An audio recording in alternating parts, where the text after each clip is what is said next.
Welcome to this episode of the Mobile Classroom, the weekly podcast where we demonstrate today's most popular technologies. I'm James Messer, and this episode is going to be all about computer audio. One of the greatest things about getting a new computer is that you can do so much more with it. You can do videos, you can record your own audio, but if you've ever worked with the audio that comes inside of your computer, you may have realized that this isn't perhaps the highest fidelity or the best quality audio configuration. So I'm going to give you some reasons why that's happening. I'm also going to show you some things that are going to help you make your audio so much better to listen to and so much better to record. Before we do that, I want to remind you that this is an absolutely free version of our Mobile Classroom podcast.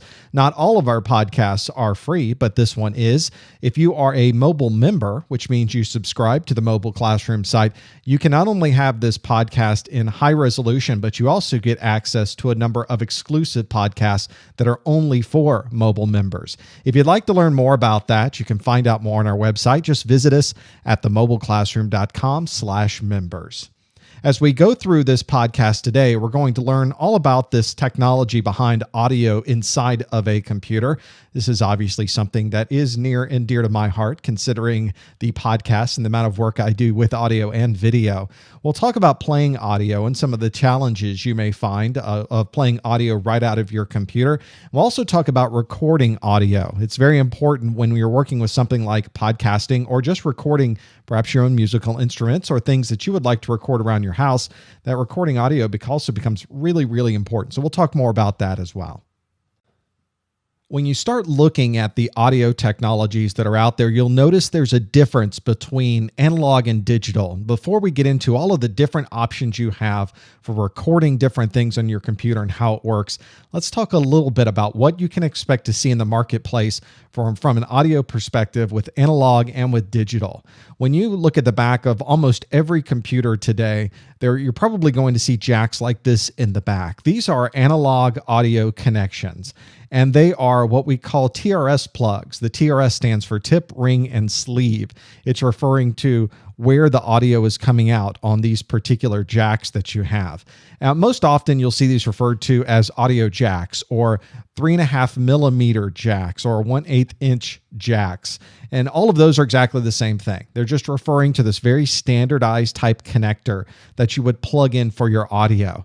One challenge you have if you look at the back of your computer or the side of your laptop or wherever these jacks happen to be is they all are exactly the same size. So it's very easy to plug a microphone into a speaker jack and a speaker jack into a microphone jack. It can be a little bit complicated at times. You have to really look to see what is written on the side, what type of icon might be on the side to really make sure you're plugging into the right place. There are some coloring schemes that are used. Not all laptops use the same coloring schemes, unfortunately, but everybody tries to get exactly the same type of coloring scheme so that you know what you're plugging into. You'll notice on the back of this particular computer, you have a 5.1 where there's a subwoofer, there are surround sound speakers, and there are front, left, and right speakers. They all also have a line in here to plug in a microphone or some other type of audio source.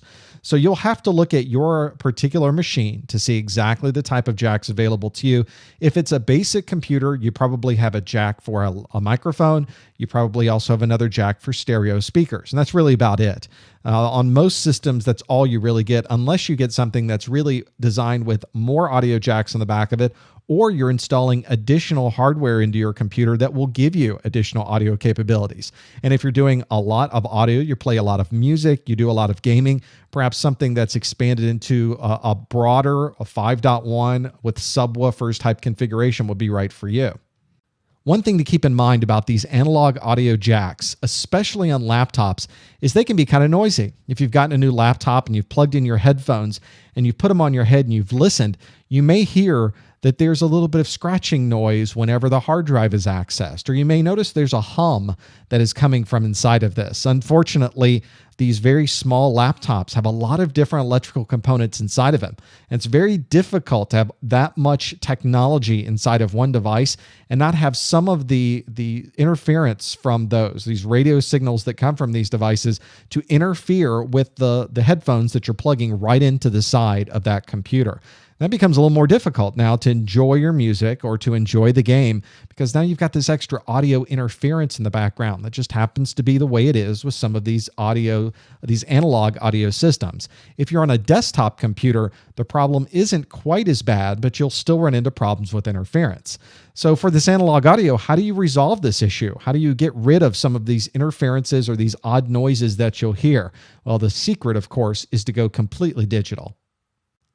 The easiest way to get audio out of your computer in a way that is perfectly clean and perfectly clear is for it to be digital and use some type of digital audio interface. This is very similar to the audio interface I use on my computer. It's made by a company called Behringer. And you'll notice that when you get into these types of products, that companies that make higher end audio equipment, mixers and other devices and interfaces for your computers and your instruments also make these types of interfaces. That's because if you are using instruments or you're singing or you want to record audio, most of the time these days, you're not recording to tape, you're recording into a computer device. So it makes sense that those companies will be creating technology that would allow us to get really clean audio into our computer. This is a relatively inexpensive, in fact, it's a very inexpensive interface. You could probably pick this up for about $30 US in different places. And this particular interface is just very simple. You plug in with a USB connection, and then you have input connections. These are called RCA jacks. These input jacks, a left and a right, so it's stereo, and an output jack, left and right for stereo. So you can also have plug-in headphones directly to this. So it's very mobile as well. If you have a laptop, you can easily pack this in your laptop bag, plug it in, plug your headphones in, and now you no longer have the hissing, you no longer have the noises, you no longer have the humming. You plug right into this, and it's very clean, very clear.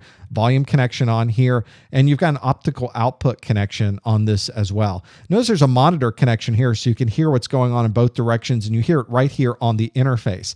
If you ever listen to data you're recording from USB or from Firewire connectors into your computer, there's a bit of a delay. So you can't really listen on your computer. You need this device to be able to listen right here on the outside of it so that you can keep things straight inside of your head.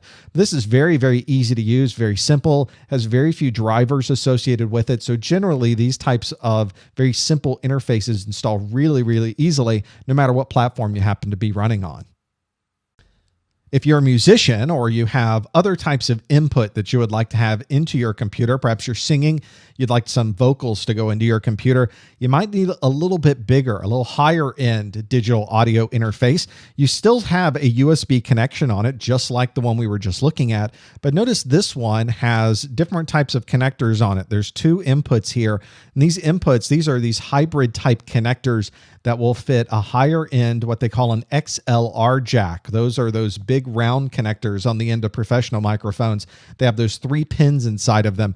It will fit into this jack. Or if you just have, for instance, a guitar, which just has a 1/4 inch jack on it, that will also plug into the same connector. So that's a nifty type of device that'll take either type of those.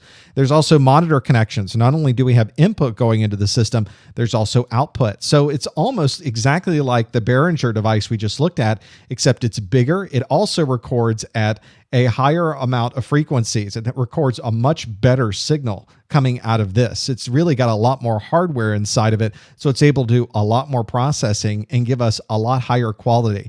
It's something that you probably won't even notice if you're listening to talking or you're listening to a game. But if you're someone who is recording audio, you're recording music, you need the best possible recording that you can get. And these types of higher end systems will allow you to do that.